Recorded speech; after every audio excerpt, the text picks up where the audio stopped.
અમદાવાદની જે world heritage city તરીકેની જે એની આબરૂ પ્રતિષ્ઠા અને એ એટલે પોળો, અને પોળો એટલે એમાં મંદિરે હોય ને મસ્જિદે હોય એવા ઠેકાણે આ મંદિરમાં જે કંઈ બાંધકામ મંદિરનું ટ્રસ્ટમાં તો જે કંઈ ટ્રસ્ટનું ગાંધીનગરનું ખાતું જે હોય એમાં કોઈ હોતા નથી, એનું ધ્યાન રાખવાવાળા સરકારી તંત્રના આગેવાનો.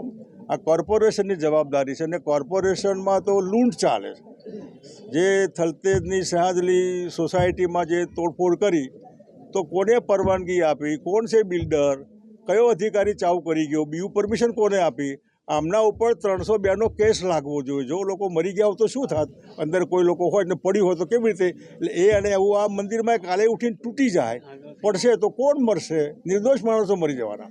એટલે આનું તંત્રએ ધ્યાન રાખવાનું હોય, વાલા દવલા ન હોય, પક્ષાપક્ષી ન હોય, આમાં પ્રજાનું ધ્યાન રાખવાનું હોય કે નિર્દોષ લોકો જેની પહોંચ કદાચ ન હોય કોર્પોરેશન કે ગાંધીનગર સુધી, તો તમારી ફરજ છે એ ધ્યાન રાખવાની.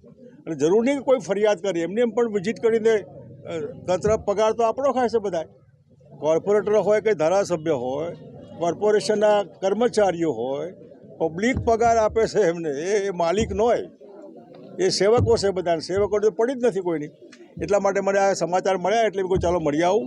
એ મારે જૂના અમદાવાદનું મળવાનું પણ થાય ને એટલે ખાસ બધાને મળવા માટે આવું છું.